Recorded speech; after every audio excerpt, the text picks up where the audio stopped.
Desde chica, desde muy pequeña, desde el primer recuerdo que tengo, siempre eh, la sensación era de ser sapo de otro pozo. Yo soy la primera hija mm, de un matrimonio muy disfuncional. Somos 4 hermanos y bueno, tengo una diferencia muy pequeña entre mi próxima hermana de 1 año y 9 meses. Así que tengo ahí un espacio de tiempo donde fui como la primera experiencia de mi mamá como mamá. Eh, Mi mamá es una persona de carácter fuerte, muy impulsiva, muy rebelde. Se casó a los 30 años. Eh, con mi papá, una persona distinta, pero que ella amaba profundamente y que hoy sabemos que tenía el síndrome de Asperger, además de otro síndrome que se llama síndrome de Meniere, que lo desarrolló más tarde. Eh, Mi papá era una persona absolutamente eh, rígida, posesiva, eh, de algún modo totalitaria en su manera de pensar, eh, agresivo, eh, una persona que fue empeorando con los años porque jamás supo que tenía síndrome de Asperger, así como yo tampoco supe hasta este momento, hasta hace un par de años. Una persona que sufría mucho, que no encontraba su lugar, que nunca lo encontró, que terminó con muchas enfermedades físicas, somatizando toda su frustración. Y, y bueno, mis papás se divorciaron cuando yo tenía 8 años. Durante todo el tiempo que estuvieron juntos fue una batalla campal. Em, y mi mamá se apoyó mucho en mí, que era la mayor. Pero bueno, empecemos por el principio. Cuando era muy chiquita hacía cosas diferentes. No soy de las niñas tímidas, soy de las niñas que hiperextrovertidas, hipercreativa, hipersensible. Y bueno, mi mamá en esa época, yo nací en el año 73, se acostumbraba a llevar a los hijos al pediatra y no había, digamos, más que eso. Y además yo aprendí a leer y escribir por insistencia de mi papá, que bueno, tenía así también como estas características, y me sentó y me enseñó a leer y escribir entre los 3 y 4 años. Y además yo tenía una memoria y tengo una memoria bastante mm, desarrollada, bastante, me acuerdo de todo al detalle. Y bueno, y podía recordar cosas de pequeña. Él me sentaba y me enseñaba mucho sobre la naturaleza, era muy naturalista y tenía así como problemas con la alimentación, entonces no podía consumir muchas cosas y también trasladaba esa dieta a nosotros, ¿no? Una dieta muy sana, porque bueno, no podía, su sistema de absorción no podía tolerar muchas comidas que eran las normales, digamos. Así que ya desde chica tenía eso, tenía hiperenfoque mi papá en cuestiones de física cuántica, era una persona muy inteligente, sabía de muchas cosas. Eh, Era, por decirlo de alguna manera, un ingeniero de la naval militar que fue dado de baja muy pronto por sus problemas con la autoridad y bueno, por su síndrome de Meniere que lo desarrolló con, con algunas cuestiones de maniobras y de cañones y de que le reventaron los tímpanos. Eh, es difícil para mí contar esto y ser breve, así que voy a intentar ir como yendo en un hilo conductor que sea entendible, pero es importante esto de cómo funcionaba mi entorno, mi contexto más cercano, mis papás. A temprana edad yo aprendí a leer y escribir, tenía esta memoria muy increíble que me permitía recordar a esa edad todos los países del mundo, sus capitales, nombres de animales, de plantas, era así como un pequeño Larousse. Y además mi papá tenía hiperenfoque en todas esas cosas y también era un poco inventor y como le dieron de baja en el ejército también se hizo marino mercante, entonces a veces estaba y a veces no estaba, viajaba mucho. Nos mudamos muchas veces también. O sea que me crié en un entorno bastante disfuncional donde había cambios permanentes, no solo emocionales, porque mi mamá era el agua y mi papá era el aceite. Y si bien se amaban, tenían muchas diferencias, había muchos conflictos, sobre todo en cómo criarnos y cómo vivir. Y recuerdo también que cuando papá se iba, de alguna manera había cierta paz cuando se iba a trabajar, a veces por meses. Pero bueno, a mí me enseñó con un entrenamiento militar casi a... Y como yo tenía un hiperenfoque y me encantaban esos temas, me sentaba horas y era como su experimento, eh, no sé ni cómo llamar, era su experimento más importante. Eh, claro, yo estaba creciendo, no entendía todas estas cosas. Mi mamá no estaba de acuerdo, ella creía que debía jugar más, bueno, pero también era una ama de casa con hijos, tratando de llevar un hogar difícil con una pareja difícil y conmigo, que desde muy chiquita, si bien ella dice que era una niña alegre, nunca tuve problemas para comunicarme, entre comillas, de pronto, de la nada, desde muy chiquita, empezaba a hacer unos berrinches terribles con muchos gritos y que no paraban, y ella nunca supo ni entendía por qué, porque eh, no había alguna razón aparente. Lo que sí me dice es que en un momento ella me ponía sobre la cuna unos móviles que reflejaban unas luces y se ve que eso me molestaba mucho porque empezaba a hacer estos berrinches tremendos, entonces lo quitó y ponía cosas que giraban de colores y eso me calmaba y bueno, etcétera.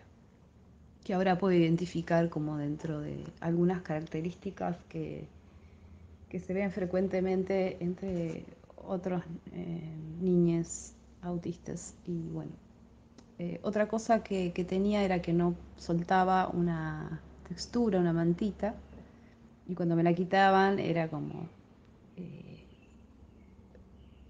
el Armagedón, más o menos, me dice mi mamá, entonces no me la podían quitar.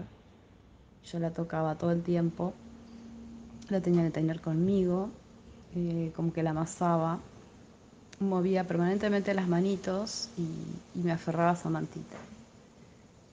Bueno, eso pasó porque ella lo consultó con Pedro, con el pediatra de la familia, y él no vio nada extraño. Y bueno, también hay que tener en cuenta la época, ¿no? Y la especialidad del médico, que era un pediatra de niños, obviamente un médico de niños, y no están atentos, no, el profesional, si no tiene la información, inclusive al día de hoy, de las características que puede presentar un niño con esta condición, no lo ve, no, y mucho menos en los años 70, o sea, 80 era algo que acá no se hablaba, no se conocía, no había información. Así que bueno, así fui creciendo Cuando llegó mi hermana hice cosas muy extrañas, pero lo atribuyeron a los celos típicos de, bueno, ¿no? De que llega tu hermanito y es la competencia o algo así. Eh, bueno, dicen que íbamos a un lugar a comprar alimento, una dietética, y había algunos productos, legumbres a granel. Yo agarré un puñado, lo guardé en el bolsillo, era muy chiquita, o sea, tendría 2 años, 2 años y algo. Y esperé el momento adecuado para alimentar a mi hermana con esos. Entonces me acerqué a la cuna y se los di. Se los metí en la boca y casi la mato. Bueno, ese fue una cosa tremenda, que por suerte mi mamá estuvo atenta y logró que no sucediera algo terrible. Luego también me encontraron con un tenedor intentando no sé qué, mirando a mi hermana fijamente con un tenedor. Eh, Dicen que yo explicaba que quería alimentarla, pero no sé por qué lo hice, ni tengo el recuerdo de lo que sentí. También, bueno, le dijeron a mi mamá que eran celos, etcétera. También dicen que apenas la vi le dije bebé malo, así que bueno, puede ser un poco de ambas cosas, pero siempre a partir de esas anécdotas, que hay un montón, yo hacía cosas extrañas. También comía arena, buscaba comer arena, y no podían sacarme la manía. Cada vez que iba a la playa eran puñados de arena y arena, y bueno, etcétera. Siempre, mientras mis hermanitos fueron creciendo en este hogar así, que seguía muy disfuncional, mmm, a mí me quisieron mandar al jardín, pero bueno, mi mamá decidió que no, porque yo cumplía mitad de año y fue complicado el tema de insertarme en un jardín. Así que yo empecé, el jardín lo hice en casa con mis hermanos y empecé directamente el primer año escolar. Con mis hermanitos la sensación de juego siempre fue muy extraña. Yo tengo la sensación de, ahora lo puedo decir, de que para mí eran como muñecos, o sea, que yo jugaba con ellos como si fueran muñecos y los ordenaba y los ponía acá y allá y les decía qué hacer. Y bueno, mmm, mi hermana Virginia, a la que yo intenté alimentar con legumbres crudas y enteras, era bastante mutis. Y mi hermanito Gabriel, que era muy chiquito, cuando yo tenía 6 años, era un bebé prácticamente, era muy como yo, o sea, como muy curioso, movedizo, que, y bueno, vivaracho, digamos. Ninguno presentó problemas en la lectoescritura, ninguno tuvimos problemas con la motricidad fina, o estas situaciones que se ven como típicas en niños con autismo. Eh, Así que por eso tampoco hubo una sospecha. Eh, y además recalco esto de la información, ¿no? No había información. Así que así continuamos la vida como pudimos. Yo recuerdo que la primera vez que salí de casa, o sea, ya en casa, la sensación siempre de tener que, lo que ahora yo sé que se llama enmascarar o actuar, y aprender a dar las respuestas correctas, porque con mi papá, cuando yo empecé a tener un poquito más de edad y ya no me interesó este juego que él proponía, de este aprendizaje tan hiper enfocado, de horas de estar sentada, y también quería jugar, quería hacer otras cosas, empecé a rebelarme y ya fue como pasamos del amor al odio directamente. No había, no había un cariño, cariño suave, no había un cariño, era todo blanco o negro con papá. Y mamá mediando siempre. Se ponía muy enojado, muy agresivo y pasaba de darte toda la atención a quitártela completamente. Em, bueno, así que yo pasé de ser su niña, de la niña de sus ojos, a ser como una especie de enemigo pequeño.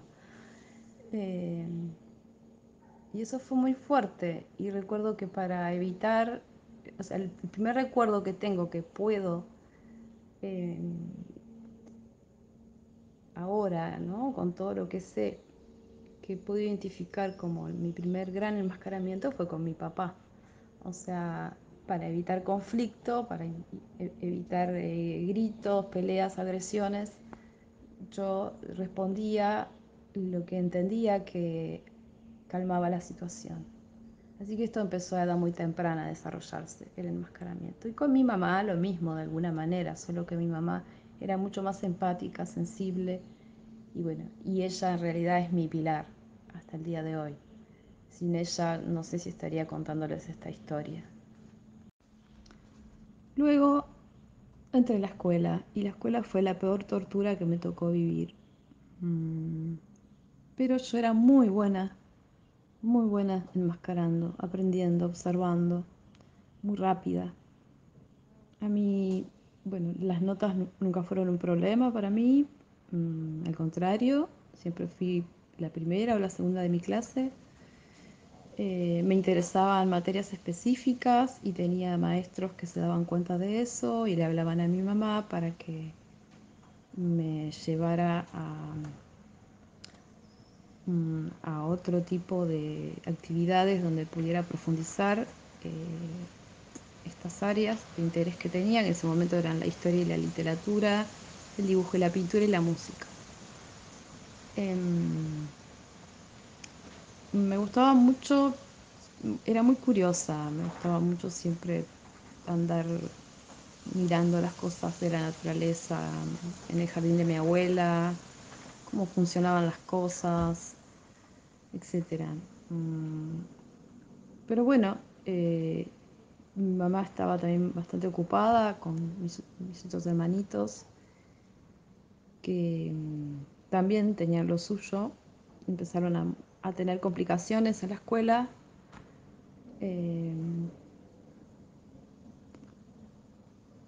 pero bueno, me voy a centrar en mi historia porque yo sé que ellos, yo sospecho que ellos también tienen un grado de autismo, aunque bueno, nunca les interesó saberlo ni reconocerlo ni bueno, ni siquiera, o sea, están en una negación total con el tema al día de hoy, sabiendo todo lo que yo ya tengo un diagnóstico, que mi papá también, por un estudio que hicimos intergeneracional, que mi papá también seguramente lo tenía, y bueno, etcétera. Mi hermanita Virginia, la que me sigue, presentaba problemas de conducta muy graves y de violencia con otros compañeritos. Mi hermano también, y a mi hermano le iba mal directamente con la escuela. A mi mamá se desbordaba porque no tenía el apoyo de mi papá estaba cada vez más ausente, eh, y, y se enfermó y bueno, y todo lo complicó. Una serie de malas decisiones hicieron que la familia quedara casi en la quiebra, sin hogar. Eh, Se complicó todo mucho. Fueron años muy duros, toda la primaria. Eh, Mi mamá tuvo que decidir separarse de una relación que se estaba volviendo muy tóxica para todos. Tuvo que decidir emigrar, tuvo que empezar a trabajar con 4 chicos, hacerse cargo de 4 chicos, porque mi papá no podía nada.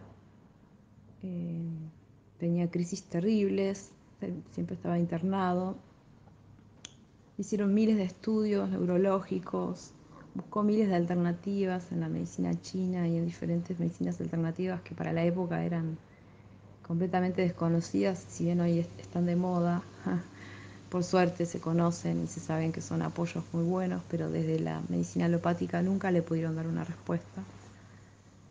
Y o sea que estaba completamente ausente y siempre lo estuvo en realidad a nivel emocional, afectivo y después a nivel también eh, de apoyo material, ¿no? De apoyo económico. Así que mi mamá, una guerrera, se tuvo que ocupar de todos estos niños autistas que le quedaron a cargo y con todo el amor, toda la intuición, la sensibilidad de una madre que nos amaba y que quería que estemos bien, vio que todos teníamos una meta artística importante. Ella también es artista y bueno,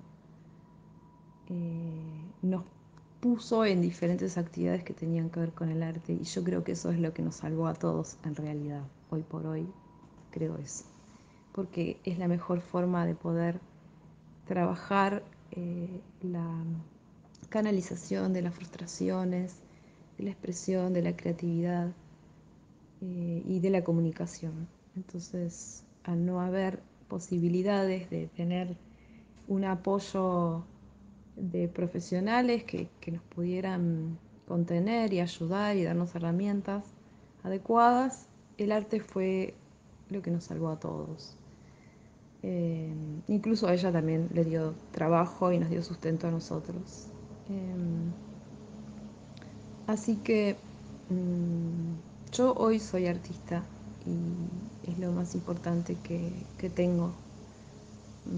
El arte a mí me salvó y me salva y es lo único que me permitió no perderme en un sistema absolutamente heteropatriarcal, eh, exclusivo de todo lo que no fuera, estuviera dentro de la norma. Eh, Años muy difíciles, dictaduras, eh, situaciones de eso no se habla un montón, mucho estigma, mucha estigmatización, mucho bullying, mucho sufrimiento, mucho dolor, eh, mucho enmascaramiento. Yo soy, creo que lo mejor, si puedo decir hoy algo, aunque estudié una licenciatura o una especie de ingeniería en ciencias ambientales, luego, más tarde, que ya contaré por qué, me metí en lo académico nuevamente. Creo que soy una buena, mi mejor ingeniería es en masking, en el estudio de los neurotípicos y de sus formas de comunicarse eh, para poder sobrevivir, para poder mezclarme, para poder pertenecer, para poder tener sustento, para poder vivir, o sea, básicamente. Eh, pero en todo esa gran sobreadaptación tremenda que hice durante la primaria y luego en la secundaria, que fue aún peor, eh, la situación de tortura y de donde también todas las hormonas se están moviendo, donde empecé a manifestar otros síntomas bastante más complejos, porque ya tanto enmascaramiento empezaba a hacer mella en mi psiquis y en mi cuerpo físico, y la frustración era cada vez más grande y aparecían situaciones muy border, aparecían las drogas, aparecía la rebeldía y ponernos en riesgo, vincularnos de maneras a veces muy tóxicas. Eh, Así que bueno, la adolescencia, años 80, 90. mm, la verdad es que fue muy, muy difícil, ¿no? Y no voy a entrar en detalles porque sería muy larga esta historia. Pero fueron situaciones muy difíciles y todos mis hermanos tuvieron situaciones muy difíciles. Terminamos bien, nunca tuvimos problemas con terminar la escolaridad porque éramos todos, a mi hermana y a mi hermano les costaba más, pero eh, a mí y a mi hermana menor, la más chica de todos, siempre nos fue muy, muy bien en todo lo que era académico, así con un nivel de casi de excelencia. Entonces, mm, una cosa que puedo decir es que también me pasaba que como era muy buena, me sobreexigían y yo ni siquiera podía explicar lo que me pasaba. Eh, el, el- el estrés que me producía esa sobreexigencia.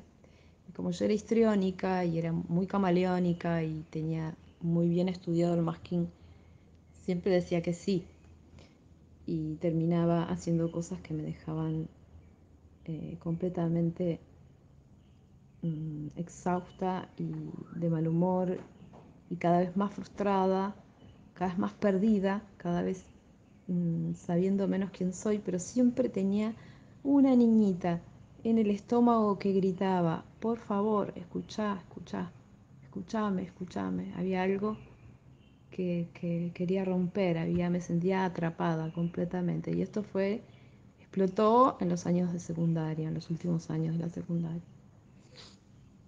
Entonces abandoné, me rebelé, empecé a viajar, empecé a fumar marihuana que me hizo muy mal porque descubrí que era absolutamente hipersensible al THC hasta el día de hoy y a cualquier sustancia química fuerte. El alcohol me hacía muy mal, igual lo tomaba, etcétera. Estuve en situaciones de mucho peligro. Mi mamá no podía contenernos a todos, y mucho menos a esa edad, 16, 17, 18, era como imposible.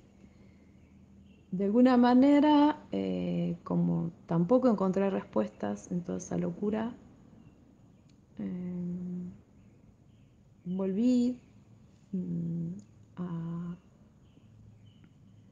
reencauzarme de alguna manera en el arte siempre, en tener un grupo musical, en pintar. Pintar para mí fue, fue como mi cable a tierra total, a escribir. Y ahí fue que empecé a estudiar un poco de bellas artes, filosofía y letras, la carrera de artes y filosofía y letras. Tampoco encontré las respuestas ahí, todo era muy normativo, muy académico, nunca me cerraba y siempre no lograba comprender en realidad las consignas, se me complicaba cada vez más el tema de las consignas. Eh, comprendía de otra manera, mi pensamiento siempre fue férico, holístico, siempre fue de encontrar los patrones, de atar cabos, como se dice, em, de buscar esos puentes invisibles que parece que no, cosas parece que no hacen match, pero que para mí sí. Em, y bueno, esto es una confesión larga, se va a hacer largo, lo sé. Pero estoy hablando desde el corazón y desde lo que iba a escribir y no, lo voy a decir así, como lo recuerdo y como lo siento. Eh, Nunca pude tener grupos de pertenencia, nunca me cerraron los dogmatismos, los guetos. eh, lo- Siempre había unas reglas que cumplir para pertenecer a un grupo y yo nunca estaba de acuerdo. Siempre me molestó la gente autoritaria, no soportaba autoridades que yo no sintiera que tenían autoridad. O sea, para mí la autoridad venía de una sabiduría, de una empatía, de otra manera. Encontré seres así y generalmente no eran líderes, no estaban en puestos de poder. La gente que estaba en puestos de poder como directores o maestros que tenían poder de decisión eran bastante déspotas y yo me rebelaba contra eso y tenía serios problemas en todos los campos y en todas las áreas de mi vida. Y con los grupos de amigos también. también había mucho bullying, despotismo, estigmatización y nunca pude pertenecer mucho tiempo a ningún lugar. Así que así un poco es la historia de mi vida. Me fui armando como pude, morí muchas veces, renací muchas otras, pensé en el suicidio desde que tengo memoria, de miles de maneras. Me fui perdiendo, me fui perdiendo cada vez más, me fui enfermando de a poco, me fui apagando, eh, siempre con un pie acá y el otro allá, un poco tratando de pertenecer y de vivir en este mundo como podía y un poco tratando de no ahogarme y no perderme del todo, porque todavía había una llamita que me decía, ay, ay, ay, ahí, ahí estás, no te pierdas, volvé. Y eso me lo mantuvo el arte. Intenté vivir del arte, fue bastante difícil. También hubo guetos y hubo demasiadas normativas y demasiados manoseos y demasiadas infravaloraciones, abusos en todo este cuento que estoy contando, que recién ahora puedo reconocer y que yo de alguna manera los naturalizaba y los permitía y que cada vez me hundían más y más y más. Altibajos, depresiones, diagnósticos erróneos, medicada, estuve medicada hasta para la epilepsia, mal medicada. Yo decía basta porque no podía, porque mi organismo no soportaba los químicos fuertes, porque me perdía. Y bueno, hasta que di con una terapeuta cognitivo-conductual, trabajaba con Gestalt también, trabajamos sobre lo que yo pintaba, lo que escribía, analizando mis sueños.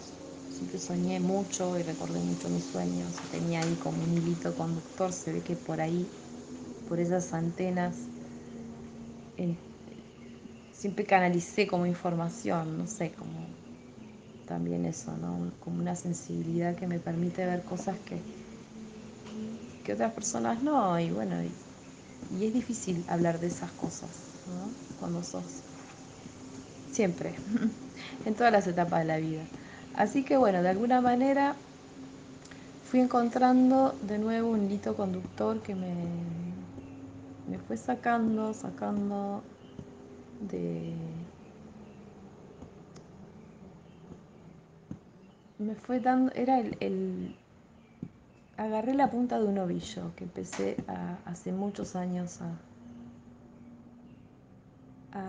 a seguir y que me sacaron de este laberinto espantoso en el que estaba metida. Y ahí decidí empezar a probar otras cosas, abrí mi cabeza, empecé a ver que lo que hacía tenía valor, que todo lo que me habían dicho que no servía de mí era lo que realmente soy y lo que servía y lo que me hacía, lo que me daba identidad, antes de saber, ¿no? El diagnóstico, obviamente. Pasé por momentos muy difíciles en todo sentido.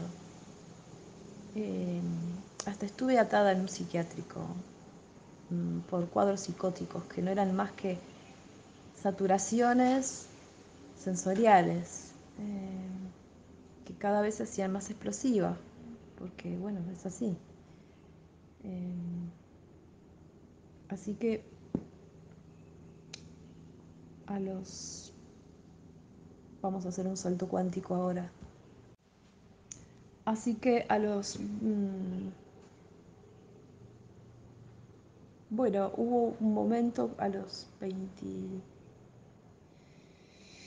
28, 29 que me interesó, había venido reconectando con espacios culturales y que trabajaban con la naturaleza y venía mucho al Delta con unas amigas y conectaba mucho con la tierra siempre, ¿no? Con los animales, con la naturaleza. Así que de repente me dio ganas de empezar a estudiar algo que tuviera que ver con eso y mi hermana más chica también estaba en ese viendo qué estudiar y me dijo, mirá, está esta carrera, ciencias ambientales. Me pareció fantástica porque integraba todo, integrativa de todas las disciplinas, que justo es una de mis visiones, siempre fue una de mis visiones, que estaba todo demasiado separado, que no había que había que integrar, que había que volver a coser todos los fragmentos, lo que se había fragmentado en nosotros y en los lenguajes y en las disciplinas, ¿no? De todo tipo. Y las ciencias ambientales son un poco eso, ¿no? Vienen con este desbarajuste. Es casi como una analogía.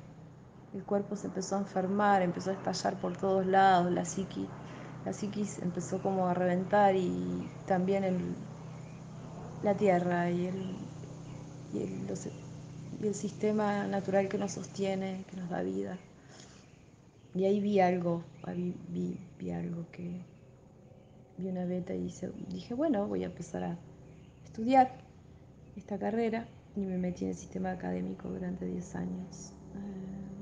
Que también fue otra tortura, pero bueno, ya había pasado por infiernos, muchos infiernos y ya estaba bastante, tenía una resiliencia importante, pero seguía enmascarando. Así que terminé mi carrera con mucha dificultad, pero no por mi capacidad de estudio, de comprensión, porque terminé con muy buen promedio, sino bueno, el tema social, ¿no? Siempre el mismo problema. El tema de un tipo de educación que anula, que te termina relegando a casi un mueble más del sistema, con una burocracia infernal, con una cosa, una normativa tremendamente aplastante, ¿no? Demoledora, que ya sabemos que no sirve ahora. Ya estamos en un momento que por suerte todas esas cosas se están poniendo en duda y se están cayendo luego de esto que hemos vivido, la pandemia. Todo se puso más en evidencia, cosas que se venían cayendo a pedazos pero que siguen estando ahí, ¿no? Cosas como inamovibles, como estos sistemas académicos, como sistemas económicos, políticos, etcétera. Ahora se habla un poquito más de las diversidades, de las neurodiversidades, del género, de esto, el otro, pero por suerte estamos la cosa empieza a querer abrirse. Eh, las llamitas claman expresarse. Y las minorías ahora no son tan minorías, porque al empezar a hablarse y al empezar a circular la información se ve que hay muchísima más gente con neurodiversidades que las que pensábamos, y entre ellos es autistas. Así que bueno, en esta búsqueda intensísima de mi identidad, de saber quién soy, una vez que terminé la carrera, que dije, no, esto yo no es lo que quiero, no quiero estar en el sistema académico, no quiero volver al arte, esto es lo que yo soy, voy a usar todos estos conocimientos que adquirí para poder concientizar y comunicar sobre la importancia de cuidar, de entender entendernos como parte de la naturaleza y la diversidad como un don, no como algo que, que segregatorio, ¿no? Como algo eh, y bueno, dedicarme a trabajar sobre la inclusión. Así que hasta aquí me ha traído la vida y en ese momento, que fue en el 2016, que yo estaba con muchos proyectos, incluso trabajar en el INTA o en la televisión en un momento, haciendo un programa sobre emprendedorismo sustentable. Por suerte tuve una crisis, un colapso que siempre para mí fueron geniales porque me hicieron ver. Yo en las crisis podía ver, pude siempre usarlas para ver, si bien obviamente tuve que atravesar el dolor y todo lo demás y las depresiones y todo lo que incluye el duelo, que incluye una crisis, el malestar, la pérdida, todo lo que ocurre en una crisis, siempre pude ver en ellas finalmente la enseñanza, lo que me decía. Y él me dijo, esta última crisis hizo que se cayera. Coincidió con un momento político, ¿no? Bastante difícil del país, como sabemos todos, este país no ha sido tampoco nunca estable, y en el 2016 toda la parte cultural y algunos canales que, bueno, se destruyeron prácticamente. Fue una destrucción masiva de la cultura y de muchos proyectos que se venían realizando sobre arte y transformación social, que es mi... Y, y cuestiones ambientales, que es en lo que venía trabajando, donde venía poniendo el foco. Y bueno, proyectos a los que le había puesto mucho quedaron en la nada. Trabajar en el INTA me parecía, me di cuenta que no era para mí, que iba a ser que iba a terminar de perderme, que iba a terminar, iba, no sé si iba a poder seguir adelante si me metí ahí. Sinceramente no sé si iba a poder seguir viva, así que fue muy importante la decisión que tomé, y la decisión que tomé fue dejar todo. Desarmar mi casa, dejar la vida familiar, que parecía que contenía, pero que en realidad era limitante, y me vine a vivir a las Islas del Delta. Justo se liberó la casa de una persona conocida y dije, necesito encontrarme, reencontrarme conmigo misma, voy a vivir de un modo más austero. Tenía unos pequeños ahorros. Estaba en el abismo total, o sea, me tiré, me lancé al abismo, pero dije, yo necesito, si quiero vivir, tengo que encontrar la manera de volver a ser, de volver a encontrarme, porque estaba completamente perdida en un mundo y haciendo cosas que no eran lo que yo deseaba ni lo que necesitaba para estar bien. Y bueno, y estaba colapsada física y emocionalmente y espiritualmente y de todos los modos, en todas las dimensiones. Así que esto fue una transición enorme, haberme venido a vivir acá, y no fueron todos rosas. Fue por un lado maravilloso y por otro tremenda la adaptación, eh, que es una de las cosas que más nos cuesta, ¿no? Las personas Asperger, pero como yo tengo un máster en, en vivir en incertidumbre, mudándonos todo el tiempo, eh, bueno, por lo que conté, ¿no? De toda mi vida saliendo de lugares, de entornos, entrando en otros entornos, en otros vecindarios, en otros colegios. Tengo un máster en eso porque toda la vida, mi vida fue así. Eh, y eso me hizo resiliente. No me había dado cuenta de todo el daño también que me había hecho eso. O sea, me había dado mucha fortaleza por un lado, pero me había generado una máscara tan potente como oxidada, como una armadura oxidada. Era el caballero de la armadura oxidada. Así que finalmente te- tuve que trabajar en ir quitando las capas lentamente, y que a veces no sabía si eran capas de piel o de músculo. O sea, fue como casi despellejarme viva el trabajo que he estado haciendo. Y en ese trabajo también esta búsqueda de otras posibilidades que expliquen qué es lo que me pasa. Y ahí me topo con la Fundación Asperger, con, bueno, a la doctora Alexia Ractasi, Panacea. Empiezo a escuchar sus videos, empiezo a leer sobre personas altamente sensibles también. Bueno, me involucro mucho con eso y me empiezo a dar cuenta que sí, que era eso lo que me pasaba, así de simple. O sea, me cayeron todas las fichas, no hubo ninguna duda.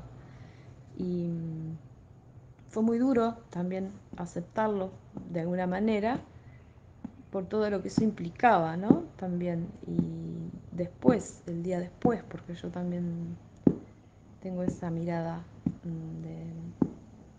global, como que puedo ver un poco, no lo inmediato, sino también qué puede pasar después. Y además vi experiencias, escuché muchas experiencias de personas que lo atravesaron. Y entonces la duda era, bueno, ¿me hago el diagnóstico o no me lo hago? Pero yo necesitaba necesitaba respuestas, necesitaba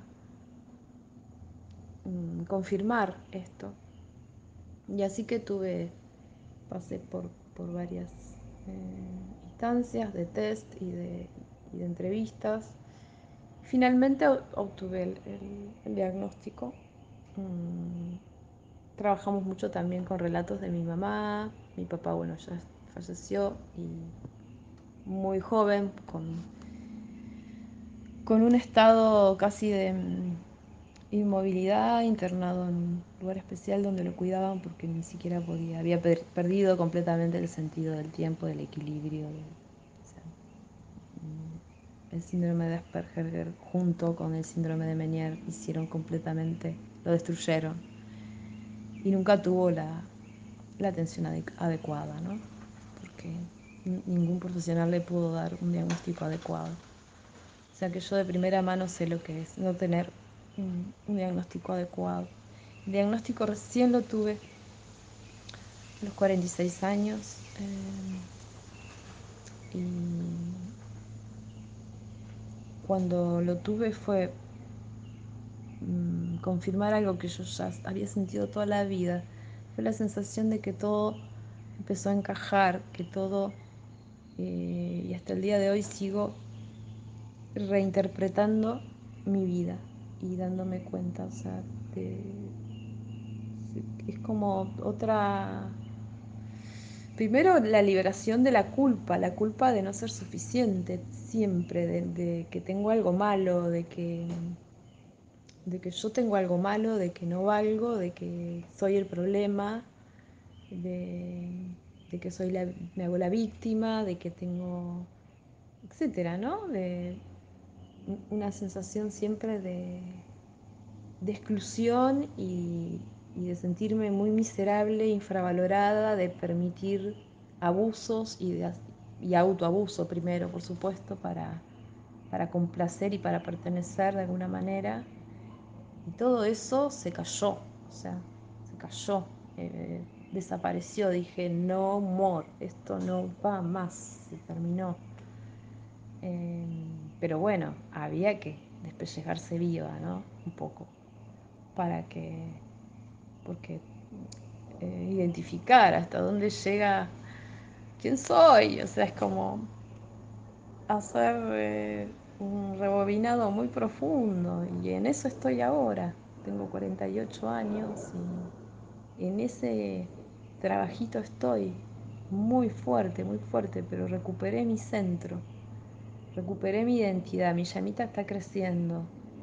Y si bien, bueno, vino la pandemia, vinieron un montón de situaciones muy difíciles, a mí me dejaron completamente sin trabajo, 80% de trabajo perdí, tuve que armarme de otras herramientas, ¿no? Descubrir otros dones, en la fragilidad en la que estaba, autodespellejándome, a la vez encontrar la manera de conservar la fortaleza y aprender a pedir ayuda, aprender a hacer una limpieza de la gente con la que había ciertos vínculos tóxicos de abuso y de naturalizados que no iban más, laborales, y aunque no tuviera laburo no importaba, era o yo o laburo para qué si yo no voy a seguir estando. O sea, entonces muchas cosas empezaron a cambiar y en ese trabajo estoy ahora. Así que yo recomiendo absolutamente que bueno, si necesitan hacerse el diagnóstico se lo hagan. No resuelve muchas cosas a nivel eh, terapéutico o de obra social o de atención médica o de que cambie la percepción social. Al contrario, a veces puede jugar en contra. Con mis hermanos hay una negación tremenda de todo esto. Yo igual les informo, les paso información, pero después que de todo esto incluso me excluyeron bastante más. Mi mamá es la única que siempre está firme. Hace poco tuve una crisis muy fuerte, finales de 2020, principios de 2021, porque fue muy fuerte, me pasaron cosas muy fuertes, además de todo lo que estoy contando. Y, y bueno, mi mamá, que es una mujer de, ya, de 80 años, que tiene una fortaleza increíble, siempre estuvo ahí para sostenerme y para escucharme. Y ella ha sido la que me ha mantenido a flote, a mí y a todos mis hermanos. O sea, es una mujer que amo profundamente y admiro profundamente.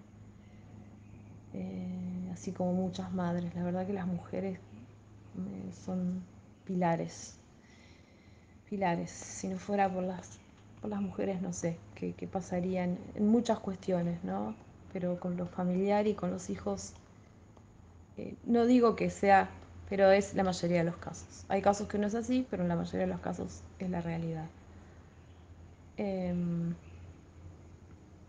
yo me empecé a juntar también, a ver en otras mujeres esta misma situación y empecé de a poquito a informar, ¿no? En mis entornos más cercanos, con mis amistades más cercanas, de ver cómo lo contaba. Eh, y bueno, y empecé también a aceptar que esto podía traer esto, ¿no? Mucha gente que se va, que no lo acepta, que lo niega, que te dice cosas terribles como todos somos un poco autistas, o no te hagas la víctima, o vos vos pareces normal, bueno, etcétera. Ya conocemos un poco todo lo que nos pueden llegar a decir, cosas terribles de las personas más cercanas y de las que menos esperás a veces. Así que hay todo un recambio tremendo de círculos, de vínculos, de trabajo, de todo. Y hay que estar muy, muy fuerte también, muy consciente de todo eso, porque no hay vuelta atrás.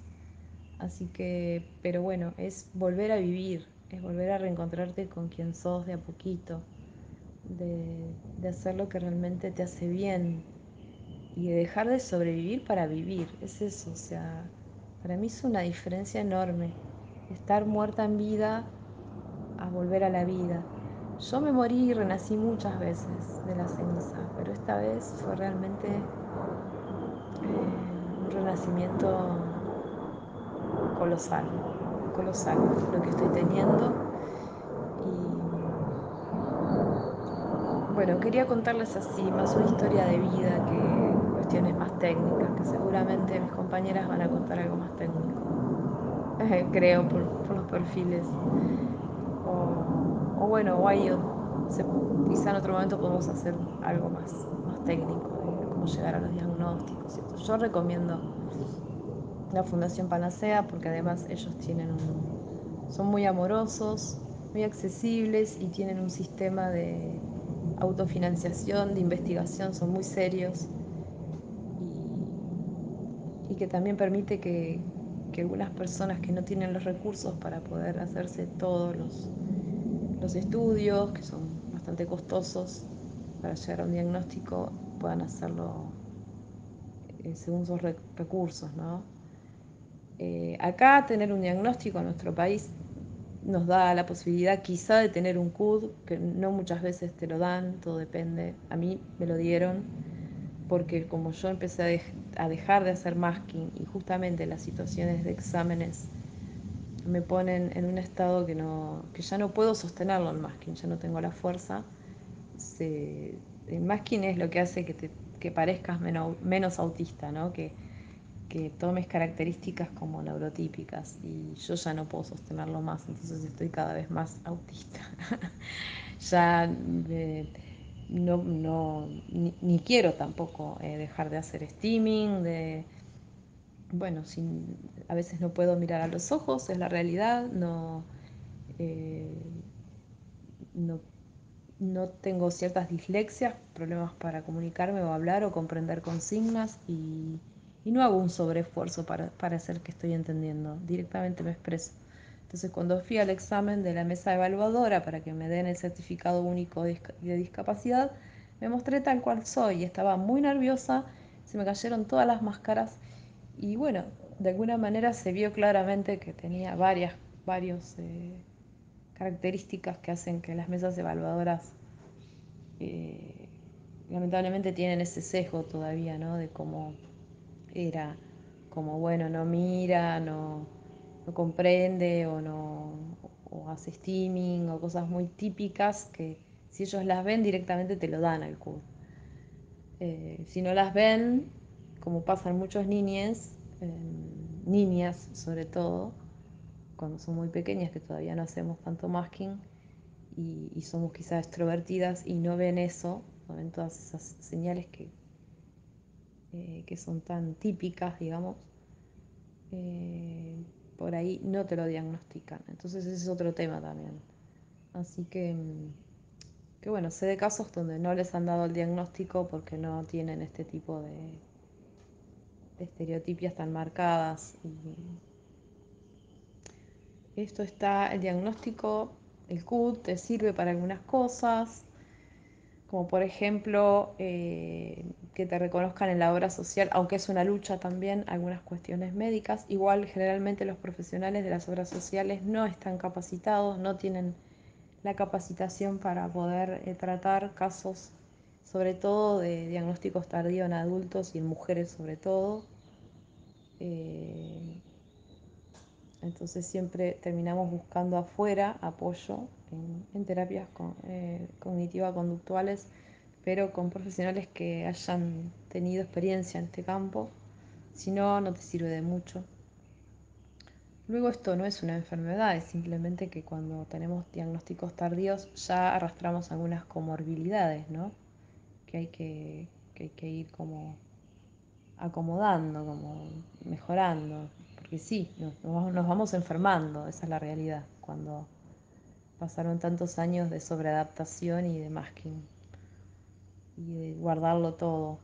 Eh, en mi caso, bueno, tengo fibromialgia, tengo problemas con la, nutricionales, tengo bueno, varias hipersensibilidades, tengo muchísimas cosas, muchísimos temas que encima no son, van como fluctuando también. Así que me he tenido que ir averiguando y buscando los profesionales yo sola porque no hay tantos profesionales capacitados por fuera de las obras sociales. Yo tengo monotributo social. Cuando me quedé sin laburo tuve que, bueno, no totalmente sin laburo, pero casi sin laburo tuve que pasarme al monotributo social y la verdad que las obras sociales no existen prácticamente, son totalmente paupérrimas y mucho menos cubren este tipo de terapias. Desde parte del Estado, la Agencia Nacional de Discapacidad Andis es un desastre total, no existe prácticamente. Yo tuve estos 2 años todo el tiempo comunicado con ellos y ninguno de los programas que aparecen muy bonitos en la web existen ni funcionan, nadie te da una respuesta. Eh, y la mayoría de los psicólogos que hay lamentablemente no están formados ni pueden ayudarte en, en esta área específica. Así que es un trabajo de mucha perseverancia, de mucha investigación y de poder llegar a los profesionales correctos que te puedan ayudar.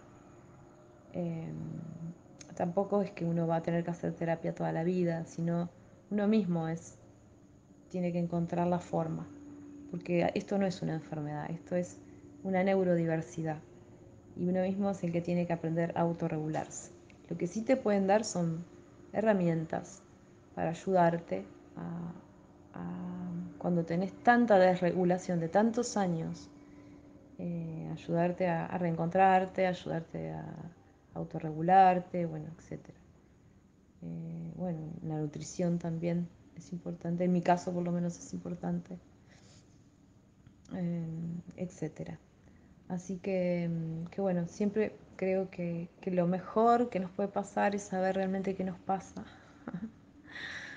para saber quiénes somos y finalmente saber qué necesitamos y- y qué queremos, ¿no? Y qué nos identifica para poder decidir correctamente y vivir una vida más plena. Así que bueno, esta es mi experiencia larguísima. No sé si va a entrar este podcast entero en Instagram, pero bueno, lo intentaremos. Abrazo para todos y seguiremos.